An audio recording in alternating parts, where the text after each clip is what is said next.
Bien dans son job, vous connaissez notre rubrique, c'est l'environnement RH, au sens très large. Je parlais d'une experte, elle est avec nous sur le plateau, Alexia de Bernardi, merci d'être là.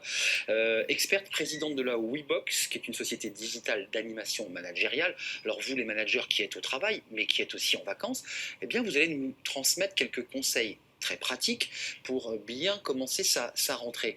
Quels sont vos conseils, Alexia, pour, j'allais dire, remobiliser les équipes pour cette rentrée qui va être compliquée?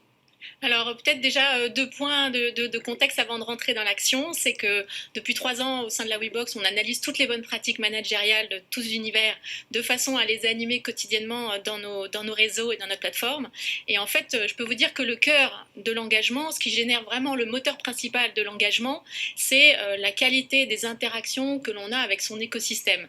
C'est les échanges qu'on a avec son N+1, son N-1, ses collègues, ses clients, ses fournisseurs. C'est vraiment ça, l'intensité du feedback, des discussions, etc., qui génèrent de l'engagement.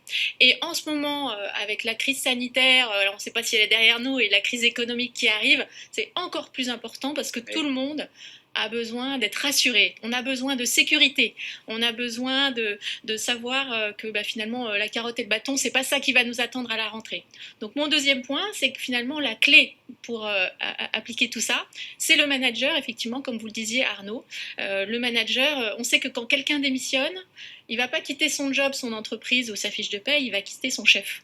Donc c'est vraiment le manager qui va générer cet engagement. Donc c'est pour ça, vous disiez, l'importance d'aller sensibiliser les managers par comment, dans les petits moments de la journée, dans chaque petite situation, sans vouloir révolutionner la rentrée, c'est des petites choses. Ils vont pouvoir motiver leurs équipes. Je précise quand même que WeBox, c'est important de le préciser, ce sont des choses très concrètes. Sur l'application, le manager, quand il a une pause, il peut cliquer et se dire, tiens, j'ai un conseil pratique qui m'arrive, tiens, alors je le prends pas, mais en tout cas, on me le transmet, c'est bien ça. Hein. Exactement, on a une méthodologie, un algorithme qui est basé sur 12 leviers et 2500 contenus.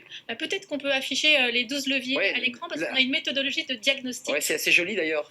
C'est votre méthodologie WeBox. On va la voir, cette méthodologie. Elle fonctionne comment? C'est quoi l'idée? Alors en fait, donc on a dit le cœur de l'engagement, ce sont les interactions que l'on a. Et bien les interactions que l'on a, elles sont fondées finalement sur 12 leviers qui les caractérisent. Est-ce que je permets aux personnes de faire connaissance, de véhiculer de la reconnaissance, de pouvoir tester leur droit à l'essai, leur audace, de mettre de l'humilité, de la bienveillance, de la générosité, etc. Donc ça, c'est le premier point de départ, c'est de faire le diagnostic de ces 12 leviers. Alors on peut le faire tout seul avant de partir en vacances. On peut aussi appeler ses collaborateurs en disant parmi ces 12 leviers, lequel veux-tu que l'on traite à la rentrée? Qu'est-ce qui est le plus important pour toi dans la qualité de nos échanges? Et ce qui crée évidemment une interaction. Tout à fait, exactement. Alors on va peut-être noter au centre du graphe quand c'est vraiment pas très bon, et puis à l'extérieur quand vraiment c'est le point fort de la culture de l'entreprise. Donc ça, c'est la partie... Donc plus on s'éloigne et plus on est près du grand cercle, mieux c'est. Alors tout à fait. Et d'ailleurs, c'est intéressant aussi de travailler nos points de force et pas forcément tout de suite s'attaquer à la partie la plus dure. Ensuite, comment passer à l'action une fois qu'on a fait ce diagnostic? Soyons concrets. Voilà.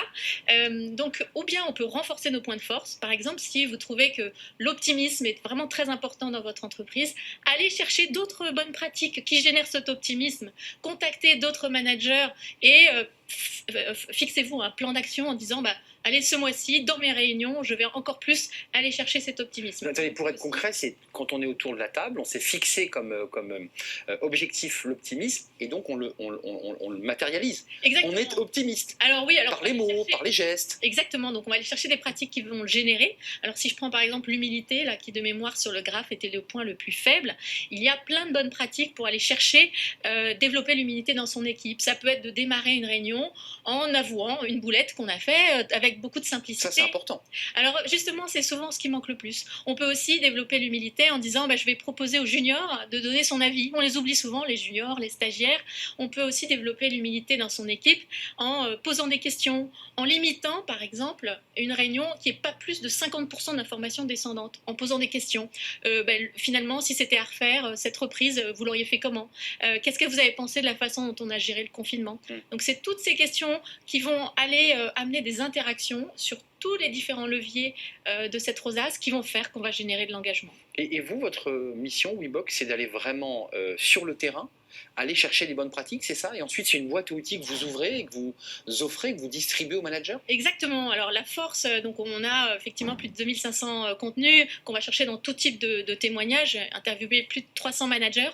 Mais la force, en fait, c'est d'aller échanger entre pairs. Par exemple, si on était 5 ou 10 autour de la table et qu'on se disait comment à ma prochaine réunion je peux augmenter le droit à l'audace de mon équipe et de moi-même, eh bien peut-être que tout seul c'est un peu dur, on va peut-être lire le livre moteur d'engagement, on va peut-être faire appel à la WeBox, mais si on ne peut pas, en fait moi j'incite les managers à se réunir, même sur un groupe WhatsApp, et à échanger en disant bon allez à la rentrée comment on ferait pour développer la culture de l'audace. Certains vont dire tiens on va rencontrer des startups, tiens on va créer une boîte à solutions, pas une boîte à problèmes, enfin pas une boîte à idées, mais vraiment une boîte à solutions.